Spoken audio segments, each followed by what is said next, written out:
we start formally by saying today is Tuesday, April 17th, 2012.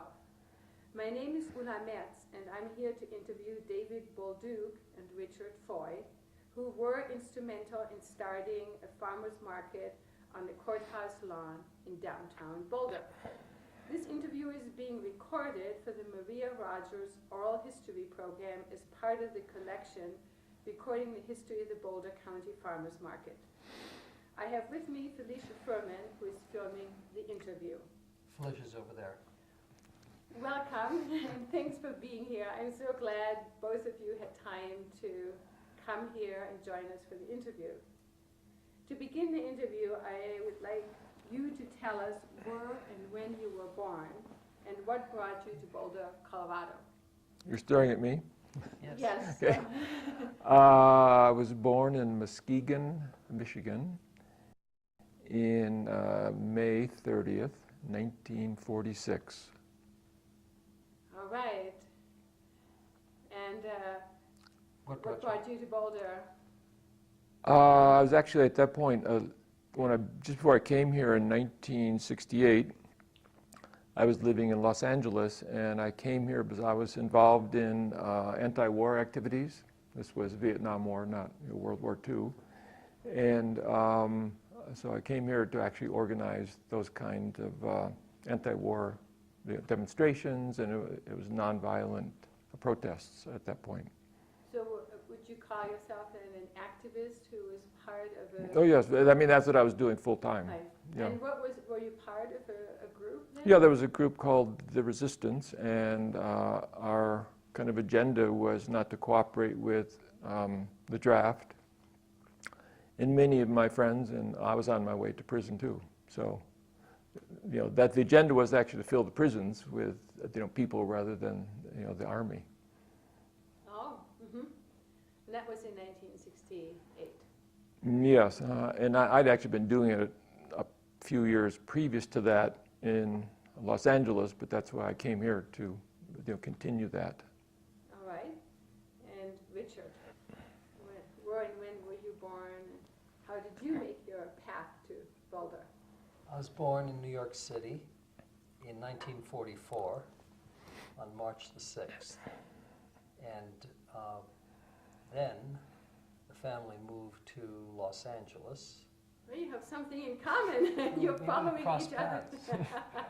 And I went through all my school years, except for those that were in New York, and colleges, and started working in Los Angeles. And I was doing freelance work with a lot of the movie studios and production houses, and we got a call that an industrialist named George Wallace in Denver, not the political George Wallace, wanted to have someone design an executive communications center for a project called the Denver Technological Center, DTC. All right. And he wanted something high-tech, something that was computer-controlled and multi-image and fades. And those days, it was before all the technology. So that was 1971 I came here to Boulder, and they said that it would take 6 months, and I had to live here and build that place, design it, and do the show. I didn't want to live in Denver. It seemed like it wasn't New York, it wasn't Los Angeles, and it didn't have any particular allure. So I said, where else can you live? And they said, try Boulder. So I drove over the hill and had the aha moment of, you know, the birds releasing in the air and the rainbows and the clouds rolling by and the deer blinking at you, and I said, yeah, I could try this for 6 months. Uh-huh. Well, that was 1971, and I'm still here. And you never left. Right. All right. So I'm curious to find out, how did the two of you meet? Well, our office is, you know, my bookstore, which Yes. was about a half a block to the east of where it is now, and his office, which is where the bookstore is now, were a half a block apart. Oh, all right. So, and actually I was a client of his, and then we were friends socially. And even when he would go back to Los Angeles, he would often stay with my current in-laws. and so we had lots of Then- time then together. Karen, Yeah, boss. Kendler, yeah. So, you know, we saw each other a lot socially, and we go out for lunches, and he would do work for the bookstore, design work, so we had a very engaged time together. So when did you start the bookstore? Well, the construction started in the fall of '72, and then it opened in the fall of '73. Oh, right, and you came in '71, so you got right involved in designing the bookstore? Well, helping David with graphics and some of the signage and a few interior moves with things that would help make it seem more inviting and more literary and more enjoyable as a bookstore. It was a very charming bookstore, still is. And when did you start communication arts here in Boulder? I came out here to do that project, and I brought someone else with me who we said we could do this together. He was supposed to deliver the technological, the computer programming side of it, and I was supposed to do all the photography and the writing and the design of the room. And we worked on that for 2 years because there were construction delays, and during that time I figured out that he couldn't do his part. He didn't know how to write code, he didn't know how to program the computers. It was rapidly going nowhere, so I said, you know, this is not working, why don't you let me buy your part of the investment out? And I did. And in '73, I brought another person out that I had worked with at the office of Charles and Ray Eames in Venice, California, and said, why don't you try this, and if you like it, you know, we'll be partners and keep going. And we reincorporated under the name Communication Arts in '73. Oh, okay. So you both met when you had businesses in downtown Boulder. And you know, also keep in mind at the time, the mall wasn't here, and it was downtown was very much at 1 foot in the way it had been, in a toe into where it was going. So There's a lot of vacancies already. Crossroads had been built, and lots of the businesses moved. The department stores moved out of downtown, and Penny's moved from downtown. Joslin's moved from downtown, and there were more bars coming in to fill the spaces, and it was no longer the place that people like to go to do their retail shopping, and there was very few, if any, restaurants. There's some restaurants, but not too many. and I mean, we're kind of diverging, but you know, this corner just from downstairs of where we are at 11th and Pearl, the police called Pearl and Fight, because there was a brawl every night. Because there was a bar on 3 of the corners. Where old Chicago is right now was called 11th and Fight. It was always fighting there. Yeah, there was called Walton Hank's there. This is like the old guys telling the stories. It was called Walton Hank's, one bar. Then there was Tom's Tavern. I don't remember what the other bar was called, but it was like, you know, rowdy. And I actually recall coming down here, the police called because I had a scaffold in front of the store because I was changing something on like putting up a cornice or something. And these guys, whoever, you know, the brawlers were, had pulled a scaffold down. It was laying in the street, so I had to come and pick the pieces up. And there were motorcycles going up and down the sidewalk. This was like something from the Old West, like kind of a gasoline version of the Old West. So I'm just trying to, paint the picture. It was very, very different than what you see now. So what was the business community like at that time in downtown? Well, they had an organization called the Downtown Businessmen's Association, and they would get together, and they knew that they were in trouble because there was not much business going on, and they had to do something. So we scraped together, I think, $30,000, and the board members put together that money, and we hired an architect, Carl Worthington Associates, to do 3 conceptual designs of what could be done to the downtown to create a more inviting place.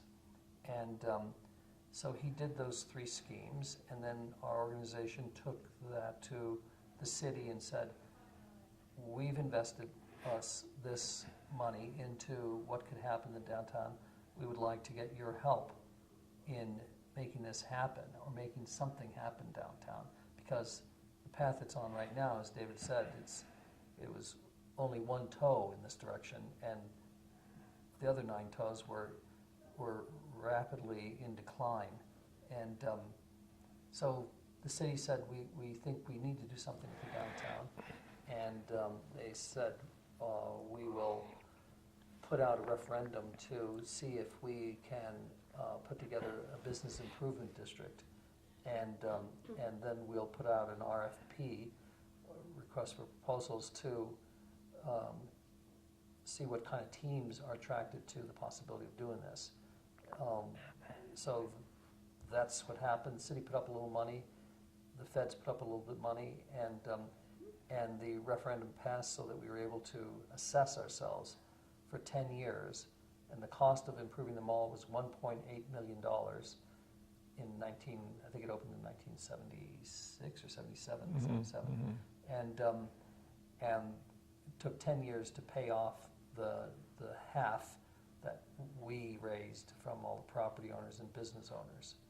So that was in response to what we were describing earlier, how rough and rowdy and decline was going on in Boulder. And this was the climate that then we went. I was at his house for Saturday lunch or dinner or something, and we were just talking about somehow farmers markets, and David said that he grew up in an area that had farmers markets, and I mean, it's actually still there. yeah, And my grandparents went, and it's a permanent kind of place. It's outside, but it has a roof, and it's in western Michigan, so there's a lot of truck farms there. And actually, there's What an is Amy. a truck farm? A truck farm is a small farm that people bring in and sell their locally produced fruits and vegetables to, the same way here. I mean, you could also almost call these truck farms a little bit, but they're probably a bit more developed, and the farmers there are serious farmers. They're big people with coveralls and huge hands, and I mean, they've probably been farming for many generations, but the climate is more compatible with growing, and so that was kind of, at least for me, I'd seen that, and so as Richard describes, that was somewhat my inspiration that maybe we could do that here too. And in California, you have lots of fruit farmers and vegetable farmers, and there's some big farmers markets that have been there a long time, still there, but I would like to go driving out away from the city into the counties and go to farm stands and get fresh fruit and fresh vegetables, and so we're outside in Boulder on a nice beautiful day like today, and we're talking about farmers markets, and we're asking ourselves if there's ever been a history or tradition in Boulder of a farmer's market, and as far as we could tell, there had not been. And then we both started talking about how we've seen vegetables being grown in some of the farms that are east of town. So we said, why don't we check into that? And so we divided up the tasks of going out, knocking on doors of farmers, talking to the county, seeing if we could use their courthouse lawn for a farmer's market, and then what are the steps needed to get this thing approved and get going. I think one of the conditions was that there be insurance policy. Mm-hmm.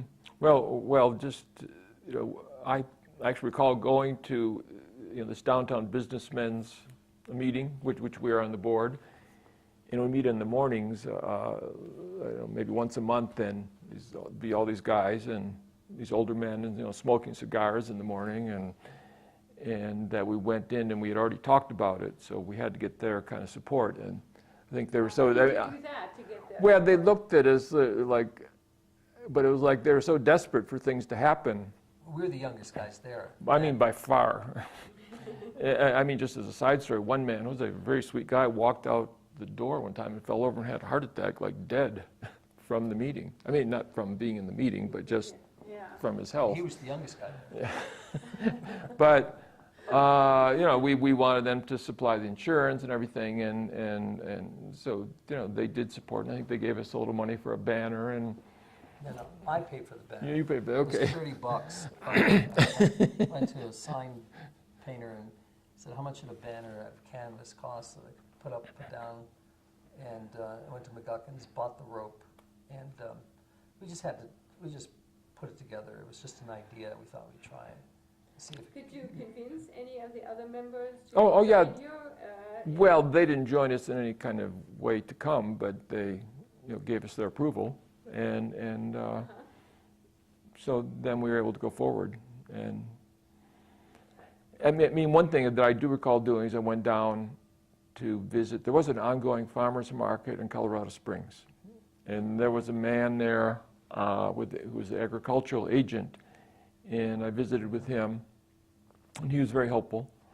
And then I also made calls to the agricultural agent in Boulder, who was, you know, discouraging. Why was he discouraged? It was a woman, I forgot her name, but anyhow, because they were used to working with, you know, large farms that were growing grain and things, and so it's like, why do you want to do this? What's the point of this? And so, but, you know, I was really trying to just find any kind of potential of people, because there weren't anyone. The people weren't around growing, you know, vegetables and fruits and things that we wanted to sell. So it was mainly people in their backyards, and I think as we talked before, it was actually in the Munsons who were the, you know, people producing that kind of supplied some kind of quantity. Do you remember? Did they just show up? Or? No, we went, I remember driving Valmont and seeing, you know, what looked like close to the house. He was growing corn, and I thought he was just a farmer. And but when you knock on the door and talk to them, we found out that he was the chief aerospace scientist for intersatellite communications at Ball Brothers. But he loved to grow things, and corn was his thing. And he had two little sons, and he liked the family involvement of the dirt and the plants, and he loves food and wine, and so he said he would show up with a truck load of corn or vegetables and sell, and same thing for Richard Stevens. We found them. I think we put an ad out. I'm not sure, but I know we went knocking on doors and did that. Where was that? As you said, knocking at doors. Where did you knock at doors? Wherever we saw, that looks like vegetables, or that looks like something that people like to eat, you know. Oh, really? Yeah. But also people came down just with like card tables from their backyards, Yes. like with, you know, raspberries, and, you know, they'd sell out in about 3 minutes. And, you know, the problem wasn't the people wanting to buy, it was the people producing at that point. We just didn't have production.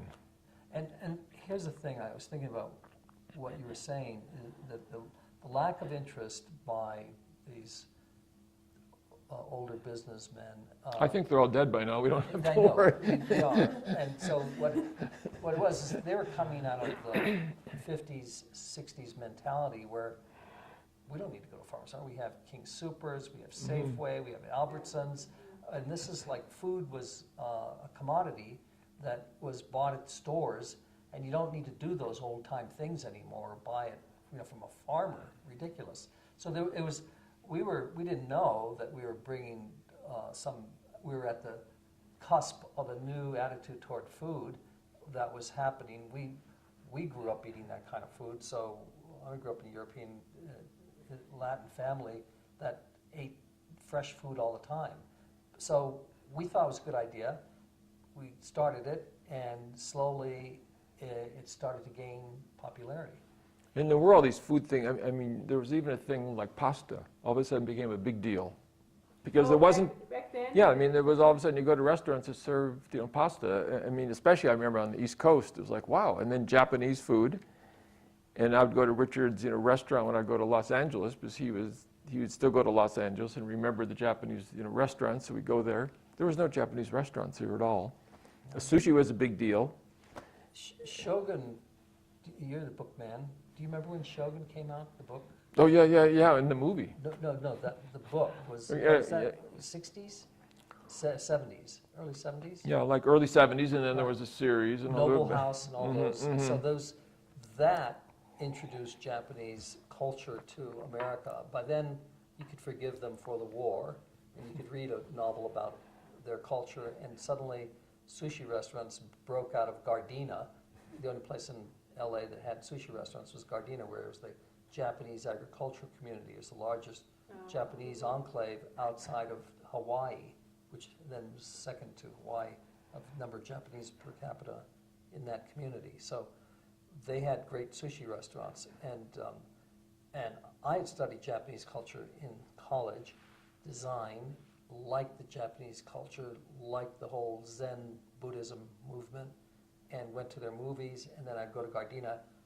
I walked in, the place was all Japanese, said, teach me how to eat sushi, and they did. And so we all liked this fresh food, whether it was, meats or fish or produce, and we thought we can start that here in Boulder.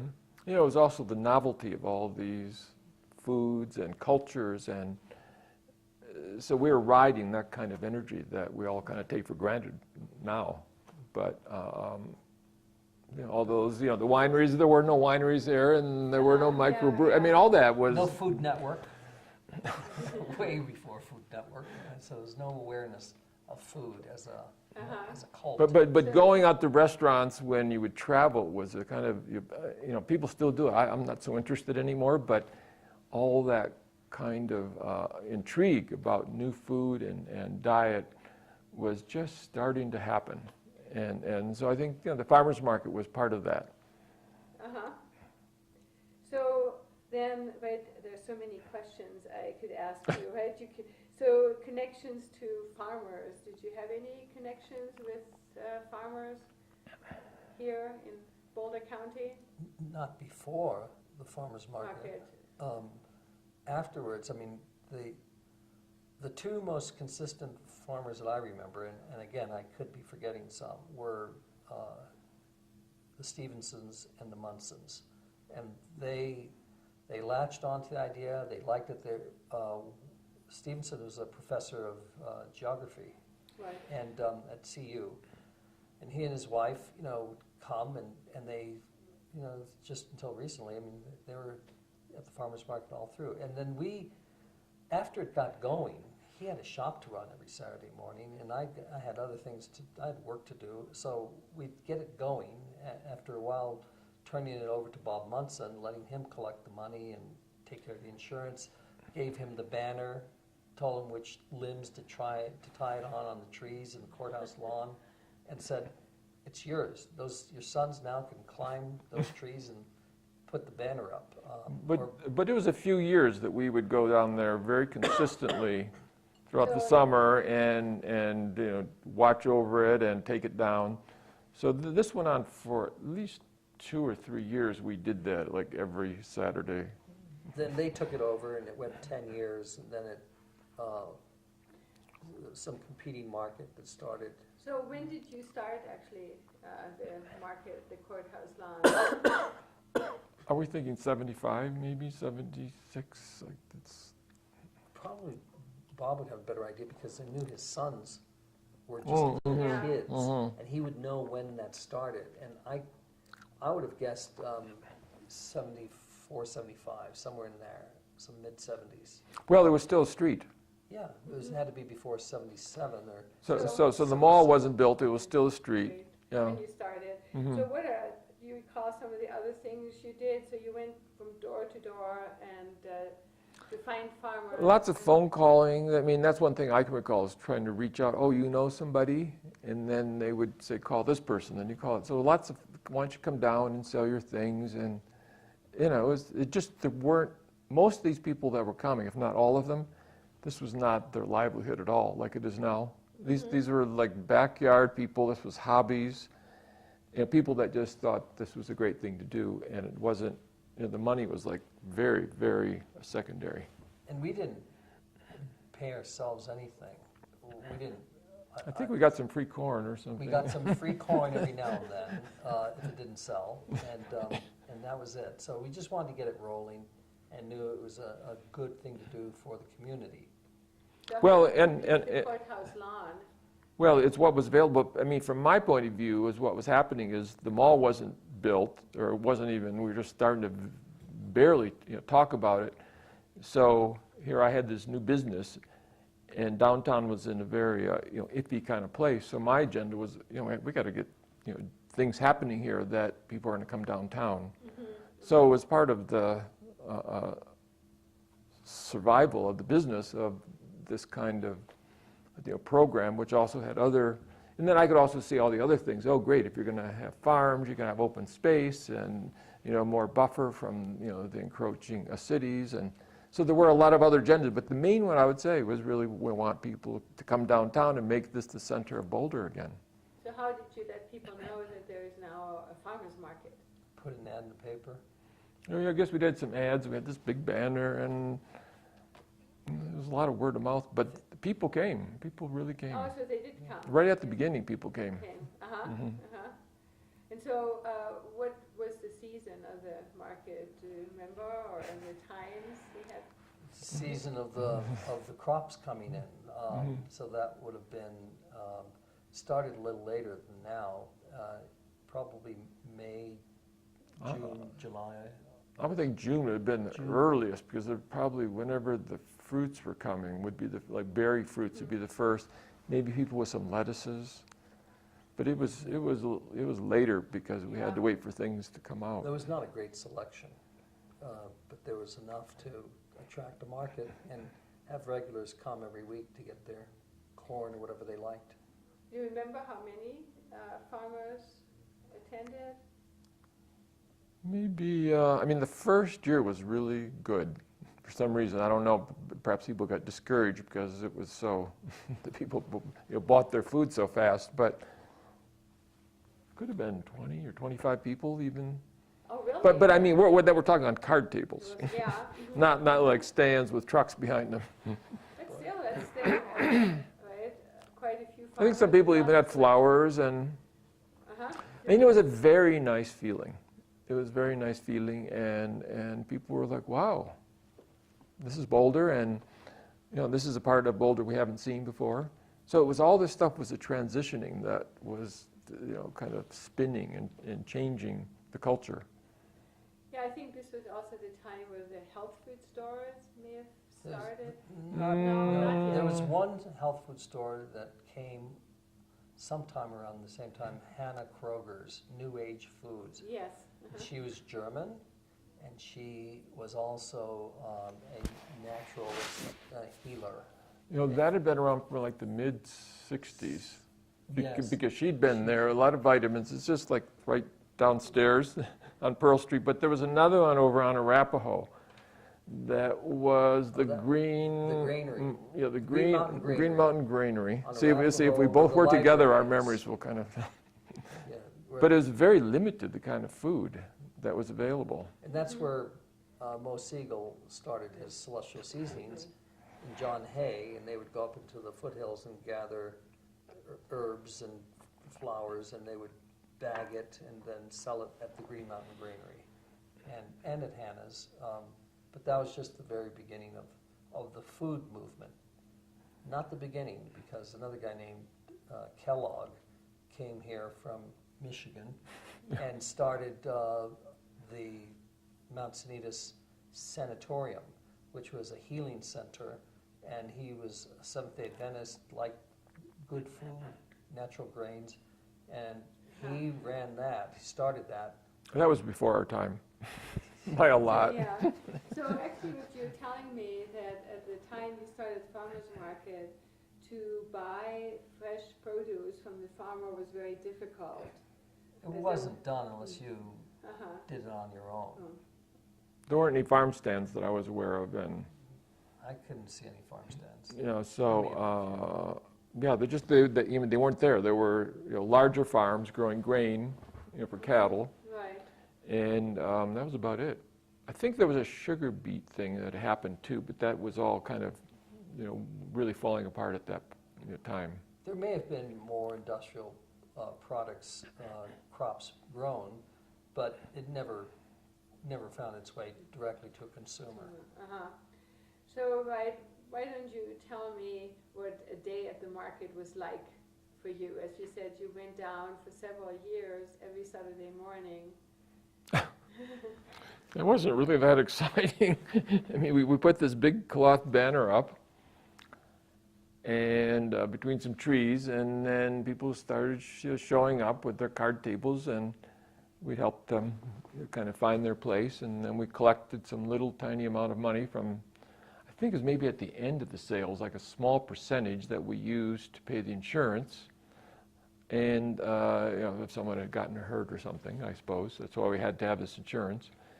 And maybe we helped kind of clean up afterwards, whatever, little things were left on the ground. So you were there really for the whole period of the market? Mm-hmm. Yeah.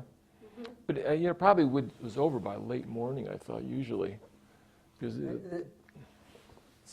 You should ask Bob Munson what happened to the banner, if he still has it. Farmers save everything. It'll probably be full of mold, but it'll have the times. I think it said Boulder, downtown Boulder farmers market, and Saturdays, and it had the times on it. But I don't. And the county, did they charge you anything? Nothing. No. They gave us permission to hold the market there. They liked the idea, but they weren't going to put any. Do you remember who you worked with at the county? No, I don't. No, I don't know. We had to contact somebody, but it wasn't, it was very different in front of the county then. There was just grass kind of coming out to the sidewalk, and then you had the street. So it was kind of the boundary, because we were mainly on the sidewalk.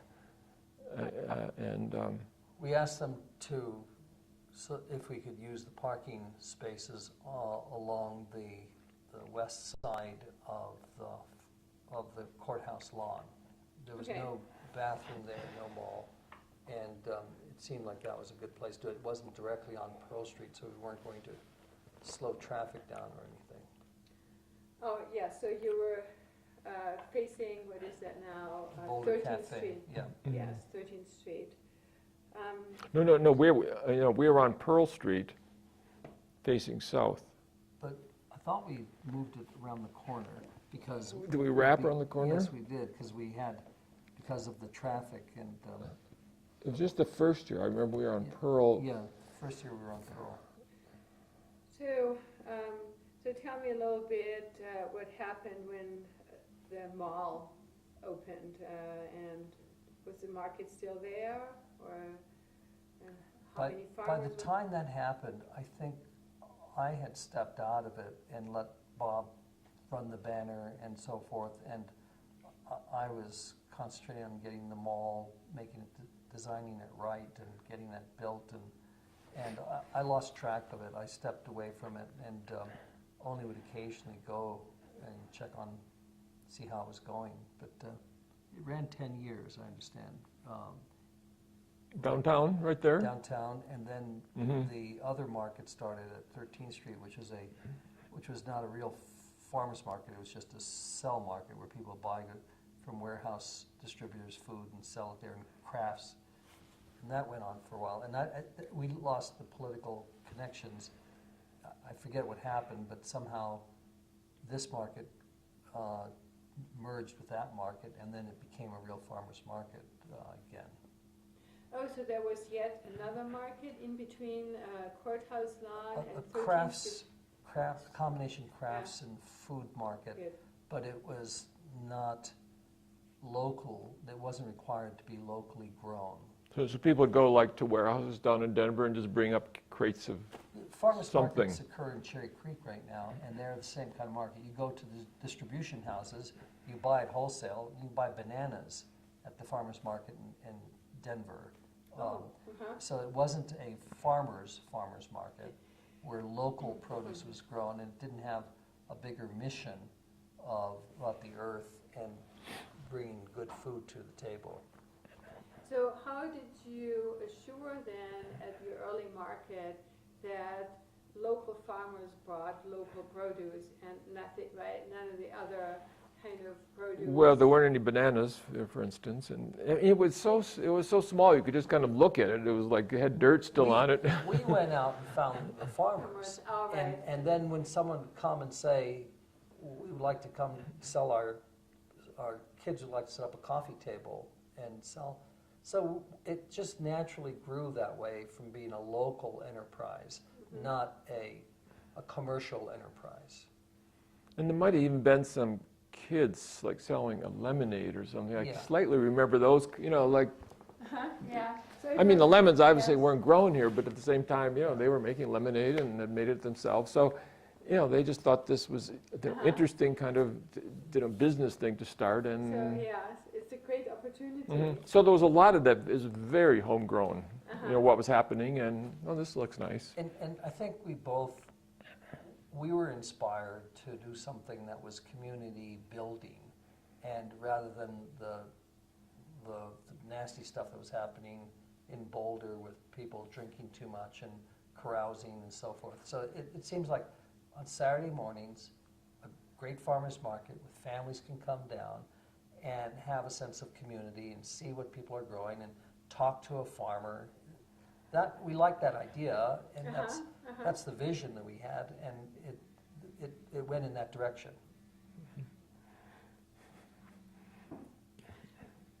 We have 3 minutes on this page, so we can stop now and I can change. All right, very good.